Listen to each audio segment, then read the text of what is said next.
Oke, Bapak, Ibu, peserta pelatihan yang hebat, pada pertemuan yang kelima kita akan membahas tentang teknik penulisan karya inovatif. Menurut buku 4 revisi 2019 untuk format laporan pembuatan dan penggunaan alat atau mesin, pembuatan media pembelajaran, bahan ajar interaktif berbasis komputer, dan pembuatan program aplikasi komputer itu ada di lampiran 11.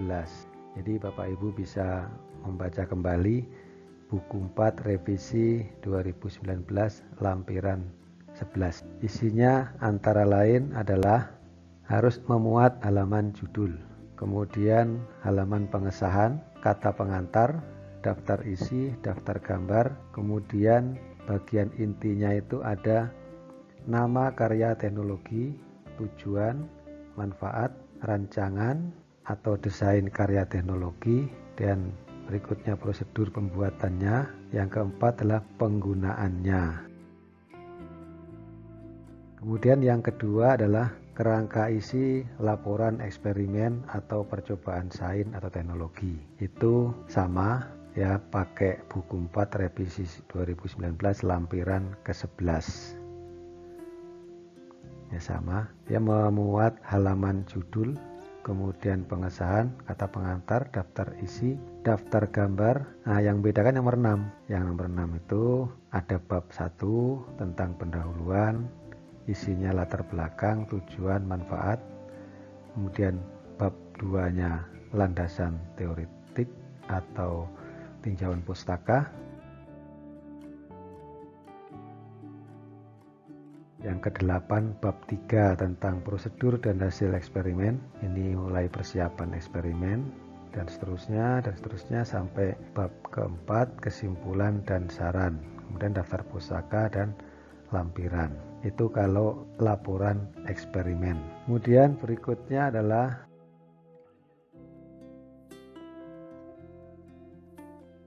laporan pembuatan alat pelajaran. Itu memakai lampiran 13. Isinya adalah ini halaman judul, pengesahan, halaman pernyataan, kata pengantar, daftar isi, daftar gambar atau foto, kemudian tujuan, manfaat, rancangan desain, prosedur pembuatan, penggunaan di sekolah.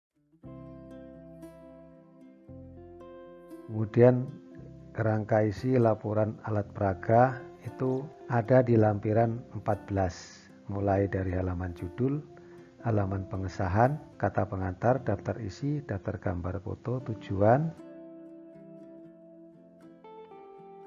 kemudian manfaat, rancangan atau desain alat peraga, prosedur pembuatan alat peraga, penggunaan alat peraga di sekolah atau madrasah, dilengkapi dengan foto penggunaan. Kemudian 12 dampak peningkatan terhadap kualitas proses pembelajaran dan hasil belajar peserta didik. Berikutnya adalah laporan pembuatan alat praktikum.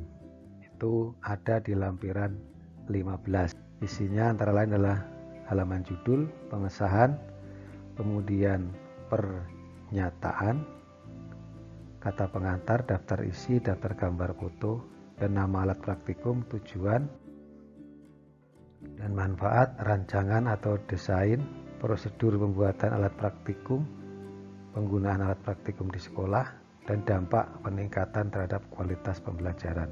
Itu ada di lampiran 15. Kemudian karya seni itu ada di lampiran 12. Isinya adalah sampul depan, isi judul, nama pencipta, logo sekolah, dan seterusnya. Kemudian kata pengantar, daftar isi, daftar tabel atau gambar. Bagian 1 itu pendahuluan, bagian kedua refleksi, proses kreatif atau penciptaan.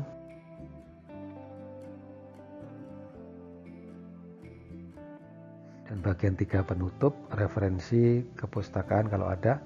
Lampirannya itu berupa biodata pencipta, kemudian surat pernyataan kepala sekolah, bukti pengakuan dari organisasi profesi atau dewan kesenian, dan bukti lain yang mendukung seperti clipping, resensi, bukti sertifikat, dan seterusnya. Nah, ini salah satu contoh Bapak Ibu bagaimana membuat laporan karya teknologi. Jadi halaman judul itu memuat tentang judulnya, ini judulnya, kemudian nama identitas kita yang menyusun, kemudian ada instansi kita, kemudian halaman pengesahan itu paling tidak isinya adalah judulnya, judul karya inovatifnya, kemudian nama, NIP, pangkat, unit kerja sama NUPTK, kemudian pernyataan bahwa itu adalah sah sebagai karya inovatif untuk sekolah, yang tanda tangan adalah kepala sekolah.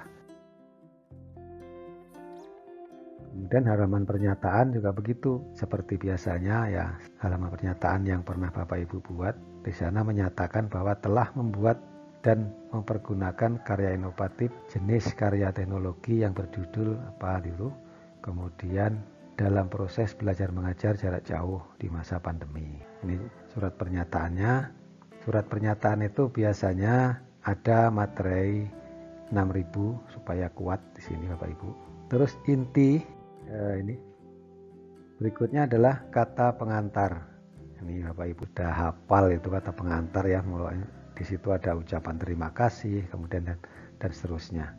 Dan daftar isi, daftar gambar itu juga dilampirkan. Terus berikutnya adalah bagian deskripsi karya teknologi. Di sana ada nama karya teknologi, kemudian tujuan, manfaat, rancangan, prosedur pembuatan. Nah, ini yang perlu Bapak Ibu pahami nanti di buku 4 ada semua. Bapak Ibu kalau membuat misalnya video pembelajaran atau bahan ajar interaktif, itu pastikan di dalam rancangan itu ada step by step Bapak Ibu membuatnya. Mulai dari usulan, kemudian di sana ada halaman depan, kalau media pembelajaran itu namanya adalah halaman paling depan itu, dibuat yang menarik, kemudian ada pendahuluan minimal, ada materi, kemudian ada evaluasi, dan ada hasil. Nanti cara membuatnya terserah Bapak Ibu seperti apa. Kalau bisa pakai kolom-kolom begini enak. Jadi misalkan membuat sheet yang diperlukan dalam bahan ajar ini. Sheet terdiri atas home, pendahuluan, materi, evaluasi. Dikasih fotonya di sini.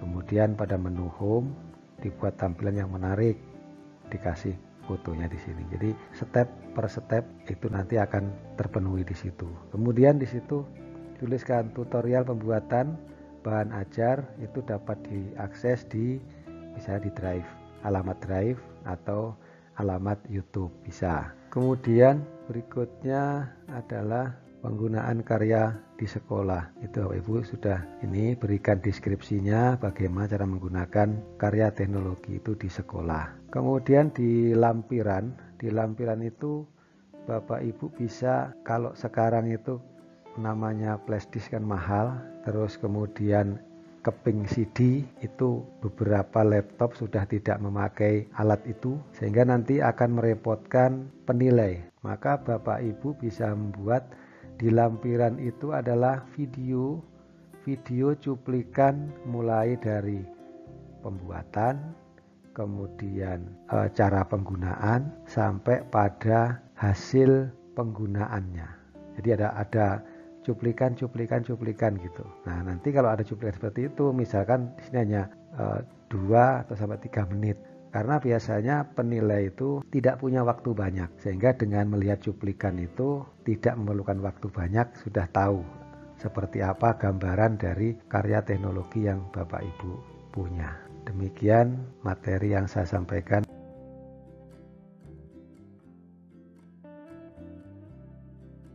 Selamat berkreasi dan saya ucapkan terima kasih.